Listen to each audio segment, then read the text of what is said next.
Yo guys, it's Nick's Lotus with 18 budget commander cards to consider. Up first, we've got Gadrak the Crown Scourge out of Jumpstart for 44 cents. 2 in a red for a 5/4 flying. It can't attack unless you control 4 or more artifacts. It can still block though. And at the beginning of your end step, create a treasure token for each non-token creature that died this turn. Yeah, each. Not even only on your side. This thing's just crazy. 44 cents? Yes, sir. Up next, we've got Silent Arbiter from Conspiracy for $4.15. Silent Arbiter is 4 mana for a 1/5. No more than 1 creature can attack each combat. No more than 1 creature can block each combat. If you're in a go tall strategy or a pillow fort strategy, definitely pick one of these up. Under a 5. Next, we've got Praetor's Grasp from New Phyrexia for $6.28. 1 and 2 black for a sorcery. Search your opponent's library for a card. Exile it face down. Then that player shuffles their library. You may look at and play that card for as long as it remains exiled. If they share a color with you, rip something big and powerful out of that deck and then play it. If they don't share a color with you or they're running a combo deck, just rip that combo piece out of their deck and then be like, how are you gonna win now? Sorry about that. And $6, sure. Up next is Rebel Hulk from Commander 2016 at 15 cents. 4, a green and a red for an XX whose power and toughness are equal to the number of lands you control. We don't really care about that part. It also has Blood Rush. For 1, a red and a green, discard Rebel Hulk.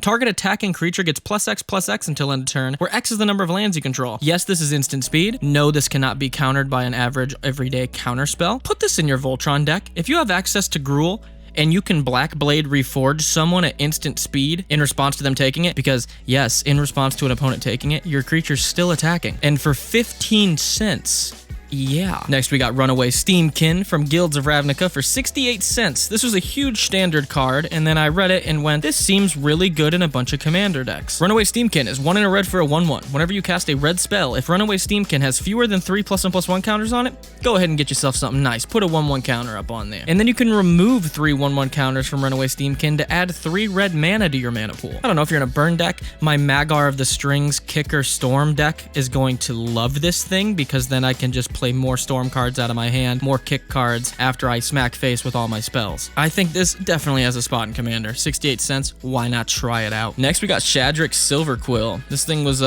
pushing $8 to $10 when it first came out. It's dropped to $2.45 if you pick up an original Strixhaven version. Shadrick's is 3, a white and a black for a 2/5 flying double strike. At the beginning of combat on your turn, you may choose 2. Each mode must target a different player. Target player creates a 2/1 white and black Inkling creature with flying. Target player draws a card and loses 1 life. Target player puts a 1/1 counter on each creature they control. There's a lot of ways you can play this. If you're in a token deck, like my Alayla deck, this thing overperforms because you just start giving your whole board 1/1 counters on your end step. If you're in a group hug deck, this seems pretty good because you can start giving other opponents these benefits and then say, hey, don't swing at me. A Shadrick Silver Quill group hug deck where he's the commander even seems kind of cool because you don't have to pick yourself. You can just give a bunch of other players stuff. I was thinking about an idea the other day where you run this as a group hug deck and you always choose yourself for the 2/1 Inkling token, and then you give one of the opponents one of the other 2. And then before they know it, you've got 6 to 7 2/1 Inklings over on your side and a Shadrick's. Then go ahead and switch it up. Put a 1/1 counter on all those and bash face. It's a group hug commander that kind of has a built-in win con, which I really like, and $2.45. Sure. Up next is Sarah's Emissary from Modern Horizons 2 for $2.26. Sarah's Emissary is 4 and 3 white for a 7/7 flying. As Sarah's Emissary enters the battlefield, choose a card type. You and creatures you control will have protection from the chosen card type. I don't know, instant? Yeah, I think I'm gonna go with instant. I think I'm gonna have none of my stuff be able to be targeted by spot removal, which seems really good. This seems like my dream reanimator target in like my Teneb deck. I love this thing. I just think this is an extremely powerful reanimator target, and $2.26. Hell yeah. Up next, we've got a common with Your Temple is Under Attack from Commander Legends Baldur's Gate, and this is only 31 cents, and I still can't believe it's a common. It's extremely good. Your Temple is Under Attack is 2 and a white for an instant. Choose 1. Creatures you control gain indestructible until end of turn. Okay. Or you and target opponent each draw 2 cards. Okay. I almost exclusively use this thing to protect my field, but at the end of someone's turn, if you just want to draw 2 when they're tapped out, you get more use out of it. If you think you can win next turn, there's a lot of uses out of this thing. It's extremely flexible, and for a common and 31 cents, I love this thing. Up next is a classic. We got Trading Post from the Brothers War Commander for 37 cents. Trading Post is 4 for an artifact. You can pay 1 and tap it, discard a card, gain 4 life. You can pay 1 and tap it, pay 1 life, create a 0/1 white goat creature token. You can pay 1, tap it, sacrifice a creature, return target artifact card from your graveyard to your hand. Pay 1, tap it, sacrifice an artifact, draw a card. Yeah, Trading Post does a ton. I'm sure you can find use for one of these engines in one of your decks. This is going into my Emery deck. It's probably going to go into my Alayla deck. I feel like I just kind of want to pick one of these up for most of my decks because I really, really like this card. And 37 cents to do all this shit? Why the hell not? Okay, so the next one is Savage Summoning from Magic 2014 at 64 cents. Now, I do not play CEDH, but I don't know why this doesn't see play in CEDH. This seems extremely good. Savage Summoning is 1 green for an instant. Savage Summoning can't be countered. Already a great start for CEDH. The next creature card you cast this turn, you may cast it as though it had flash. Oh, Thassa's Oracle at instant speed. That seems pretty good. That spell can't be countered. Oh, uncounterable Thassa's. That seems extremely good. If you have a commander that you want to hit the battlefield for an ETB or for an activation of one of your other permanents in play, this seems like a must. If one of your combo pieces is a creature, this seems really good, especially when the other combo piece is an instant. Looking at you, Thassa's Oracle. Just seems very good. 64 cents. I think this should probably be tried out in CEDH, but I don't know much about it. I'm just an old country bumpkin, so I might not know nothing. Up next is Prowling Serpopard, which is one of my favorite cards of all time, from Jumpstart at 81 cents. Prowling Serpopard is 1 and 2 green for a 4/3. This spell can't be countered. Creature spells you control can't be countered. I don't know if you can tell, but I really like my shit hitting play. So, and for 81 cents, all your stuff not getting countered for the rest of the game, and this thing can't be countered? Sign me up for like 7 of those joints. Up next is Slippery Bogbonder from New Capenna Commander for 46 cents. Slippery Bogbonder is 3 and a green for a 3/3, flash, hexproof. When it enters the battlefield, put a hexproof counter on target creature, then move any number of counters from other creatures you control onto that creature as well. Yeah, I didn't even know it did the second part. I kind of stopped after the hexproof. Flash, hexproof, give something hexproof, 3/3 body, 46 cents. A lot of numbers. Do the math. Up next is River Kelpie from Commander 2019 at 34 cents. River Kelpie is 3 and 2 blue for a 3/3. Whenever River Kelpie or another permanent enters the battlefield from your graveyard, draw a card. Whenever a player casts a spell from their graveyard, draw a card. Persist. If you're in a Kess deck, this seems really good. My Sidisi deck, this seems really good. This is probably going into my Cedrus as well. You're just passively getting a ton of card advantage for just playing the decks that it goes in. And for 34 cents, say it with me.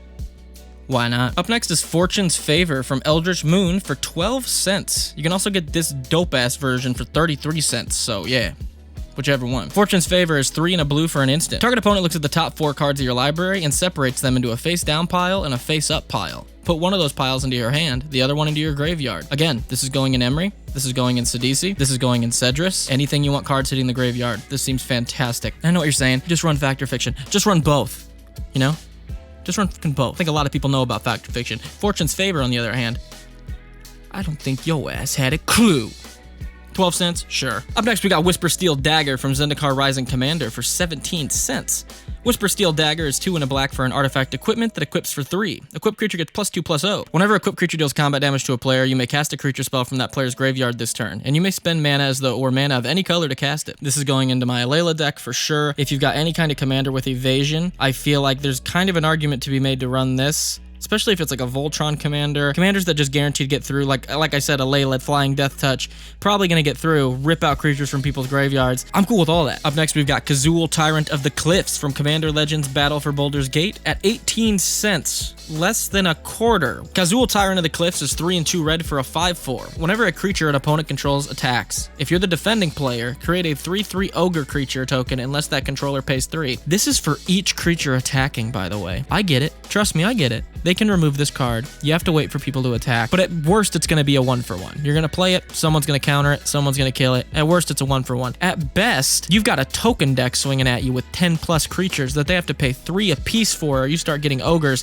that can then block the 1/1 creatures. So they're probably not going to swing at you. This is probably one of the better pillow fort options for red. If you're in a Boros deck, Ghostly Prison, Kazul seems pretty toxic. Again, like we said for the other one, if you're in any kind of go tall deck where you're trying to just buff one thing up really big and you want to keep other stuff back to block, Kazul seems fantastic because 1, it's going to prevent those token decks from swinging at you, and for 2, it's going to give you more blockers so that you're free to swing with that giant creature you're building up. Absolutely love this card. 18 cents. Hell yes. Up next, we got an old school classic with Promise of Power from Dual Decks Divine versus Demonic for 62 cents. Promise of Power is 2 and 3 black for a sorcery. Choose one. You draw 5 cards and lose 5 life. That's Sign in Blood stats. That's pretty decent. Or you put an XX black demon creature token onto the battlefield with flying, where X is the number of cards in your hand as that token enters the battlefield. Also really good, but it's also got Entwine. So if you pay 9 for this thing, you get a huge demon and you get a huge hand. And for 62 cents, sure. And lastly, we've got Monologue Tax from Commander 2021 at $3.66, which seems pretty good for this. Monologue Tax is 2 and a white for an enchantment. Whenever an opponent won't stop fucking talking about the thousands of dollars they spent on their deck and how they're going to beat you turn 1, you get a treasure token.